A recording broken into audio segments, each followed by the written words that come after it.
God's GIFT Annamalai அதிமுகவுடன் கூட்டணி வைப்பது தொடர்பாக தாம் எதுவும் பேசவில்லை என்றும் கூட்டணி வைப்பதற்காக தவம் கிடப்பதாக அதிமுகவை குறிப்பிட்டு தாம் பேசவே இல்லை என்று இன்று யூ-டர்ன் அளித்திருக்கிறார். நேற்று அண்ணாமலை அளித்த அந்த பேட்டியின் போது பாரதிய ஜனதா கட்சியுடன் கூட்டணி வைத்ததால் தான் தோற்றோம் என்று கூறியவர்களும், நோட்டாவுடன் தான் பாரதிய ஜனதா கட்சி போட்டியிடுகிறது என்று கூறியவர்களும் இப்போது பாஜகவுடன் கூட்டணி வைக்க தவம் கிடக்கிறார்கள் என்று குறிப்பிட்டிருந்தார். இது குறித்து இன்று எதிர்க்கட்சித் தலைவர் எடப்பாடி பழனிசாமி ராயப்பேட்டை அதிமுக அலுவலகத்தில் நடைபெற்ற மகளிர் தின நிகழ்ச்சியில் பேசிய போது அண்ணாமலை அதிமுகவை குறிப்பிட்டு எதுவும் பேசவில்லை என்றும் மற்றவர்கள் தான் அதை திரித்து கூறுகிறார்கள் என்றும் இபிஎஸ் தெரிவித்திருந்தார். இன்று இபிஎஸ் இவ்வாறு தெரிவித்த கருத்து தொடர்பாக அண்ணாமலையிடம் கேட்டதற்கு தாம் அதிமுக குறித்து அப்படி பேசவே இல்லை, அதிமுகவை நினைத்தோ கூட்டணி குறித்தோ தவம் கிடப்பதாக தாம் குறிப்பிடவே இல்லை என்றும் அண்ணாமலையும் யூ-டர்ன் அளித்திருக்கிறார்.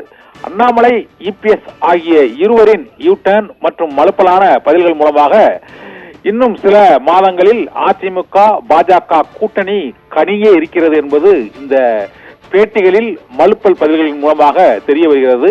வழக்கமாக தமிழக பாஜக தலைவர் அண்ணாமலையும் எதிர்க்கட்சி தலைவர் எடப்பாடி பழனிசாமியும் கடுமையான விமர்சனங்களுக்கு, பதிலடிகளுக்கு, பிரச்சனைகளுக்கு சர்ச்சையான கருத்துக்களை தெரிவிப்பது வழக்கம். ஆனால் நேற்றும் இன்றும் இபிஎஸ் பேட்டியும் அண்ணாமலை பேட்டியையும் பார்க்கும் பொழுது இருதரப்பிலும் ஒரு கூட்டணிக்கான முன்னோட்ட உடன்பாடு ஏற்பட்டிருக்கிறதோ என்ற தொனியில் அவர்களின் பேட்டி அமர்ந்திருக்கிறது என்றும், வெறும் டிபேட்டுக்காகத்தான் நான் சொன்னதையும் எடப்பாடியார் சொன்னதையும் திருத்து பேசிக்கொண்டு இருக்கிறார்கள் என்றும் அண்ணாமலையும் இன்று கோயம்புத்தூர் விமான நிலைய பேட்டியில் அவர் தெரிவித்திருக்கிறார். பாரதிய ஜனதாவை பற்றி தாம் தெளிவாக குறிப்பிட்டிருக்கிறேன் என்றும், அதிமுகவுடன் கூட்டணி தொடர்பாக இபிஎஸ் கூறியதும் சரிதான் என்றும், தாமும் இப்போது முடிவு எடுக்க முடியாது என்றும் அண்ணாமலை இன்றைய பேட்டியில் தெரிவித்திருக்கிறார்.